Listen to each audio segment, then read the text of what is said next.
Welcome to Crucible. Crucible came out in 2020 on the 20th of May and was a major release from Amazon Studios. This game was their first entry into the gaming world, and I haven't heard anything about it for years. The first glimpse we had of this game was a 1 minute and 40 seconds first look trailer that was just dropped upon us. It had a surprise launch. It had no media, no coverage, no nothing. It was just on YouTube all of a sudden. It showed some characters and what players at the time thought was some of its game modes, only eventually to realize that it was all the content it had.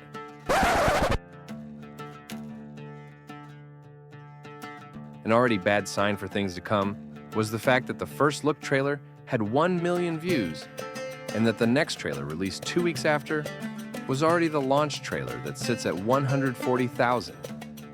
This was, and it still is, the description of the launch trailer. Crucible is a team-based PvP action shooter. Drive? By the choices you make. In each match, you'll work alongside fellow hunters to take on the opposition, complete objectives, and prove that you've got what it takes to emerge victorious. Great, as if the trailer wasn't already super bare bones. This is the only description we had at this point for what this game was going to be. Poorly written, poorly explained, and the most generic thing possible. They didn't know how or even tried to get us excited. And by the way, when they say, drive by the choices you make, what choices? This is a classic hero shooter. It's not The Witcher or something like that. There's not even a story where your choices might lead to different outcomes or something like that. You would think Amazon Games would do better than this. Anyway, it didn't really tell you much about the game or its unique features. Crucible was a team-based shooter with PvP and PvE elements. It was built around team-based, objective-driven gameplay modes, with a heavy focus on character abilities. It was just a basic hero shooter experience with team-based objectives, character classes, and a combination of ranged and melee combat. Nothing new. After the disaster of the first marketing highlights, players immediately complained about uninspired mechanics and frustrating design choices. Crucible, from the get-go, struggled with its identity. It tried to mix PvE and PvP modes, but failed to deliver a cohesive experience and provided nothing new to the genre. It was a generic hero shooter that no one asked for, and that didn't stand out from the already well-established games in the genre. Crucible had a diverse cast of characters, including a mix of humans, aliens, and robots of all genders, races, and species. Yet even with all that, everyone complained about how generic the character design was. They lacked memorable personalities, interesting designs, and had really convoluted ability kits, as in, characters didn't really work well within their specified roles. Look at this character Tosca, for example. Apart from being a Rocket Raccoon ripoff, he has a shot of acid bullets with damage over time, an explosion with CC, a teleport, a smokescreen, and a sonar that reveals enemies. This feels like at least 3 different archetypes in one, and just like this, character kits were really scuffed, with some characters having 5 abilities and others having up to 10. An explosive compound that sticks and slows them down. An electro cloud to cloak herself and her allies. Plus, she can teleport through solid walls. We also got these lackluster cards with these ridiculous bars to try and explain the strengths and weaknesses of the characters. Like, what are we supposed to take away from these icons and bars with no context? One of its biggest problems was the lack of meaningful content. When Crucible launched, it only had 3 modes. Heart of the Hives, which consisted of teams fighting AI-controlled bosses while still battling each other. Harvester Command, where teams competed to control certain points on the map, and Alpha Hunters, where teams of 2 fought each other to see which one was the last that remained alive. Basically, a small, bare-bones battle royale. In the end, players found these modes undercooked and repetitive, and the response they got, addressing the lack of content and the low quality of it, was that Crucible was supposed to evolve with player feedback, and that more content is on the way. Ah, okay.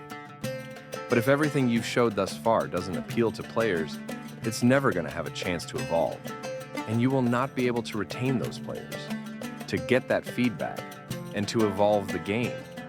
You can't expect players to stick around when you deliver so little on release day, hoping they'll believe your promise that better content is on the way. They'll just leave and never look back, as they didn't like anything you've provided. As I showed previously, Crucible suffered from poor marketing and a botched launch.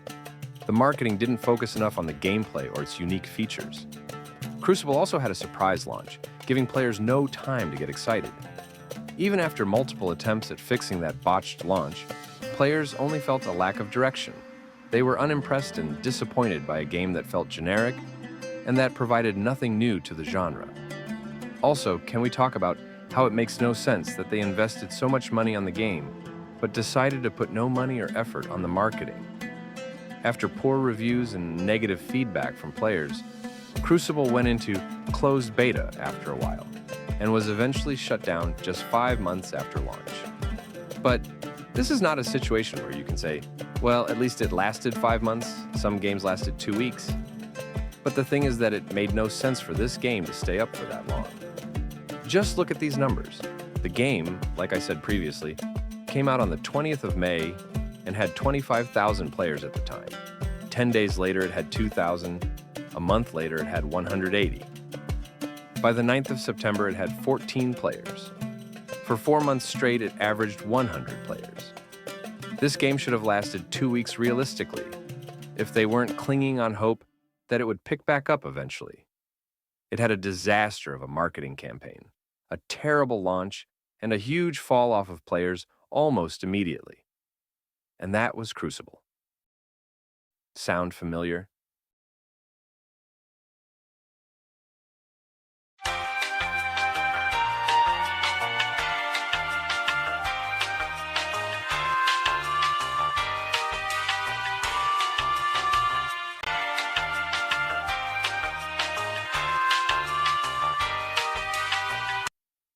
In the end, Concord failed for the same reasons Crucible did.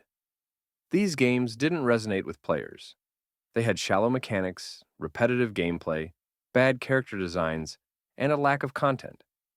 While some might argue that wokeness played a part in Concord's downfall, or that the pricing of $40 was too high, guess what? Despite having just as diverse a cast as Concord, Crucible didn't have any of the woke accusations around it, and it was free to play, and it still crashed and burned only weeks after its release. Both games were plagued with the same issues and had a very similar downfall. The truth is, both games suffered from boring gameplay, lack of content, poor marketing, and an inability to carve out a niche in a highly competitive market. When it came to Concord, it wasn't about wokeness. The diversity of the characters or some vendetta players have for games that make some of these choices. It was all about a lack of compelling gameplay. As a last note, I'll leave you with a major reason why bad games like this get dropped real fast by players all the time, and something that these companies should know. You can fix a broken game, but you can't fix a bad one. And when it came to Crucible, no excuses were made to why it failed. Its failure wasn't blamed on anything other than the game's own flaws. It just didn't look good, and it just wasn't fun to play.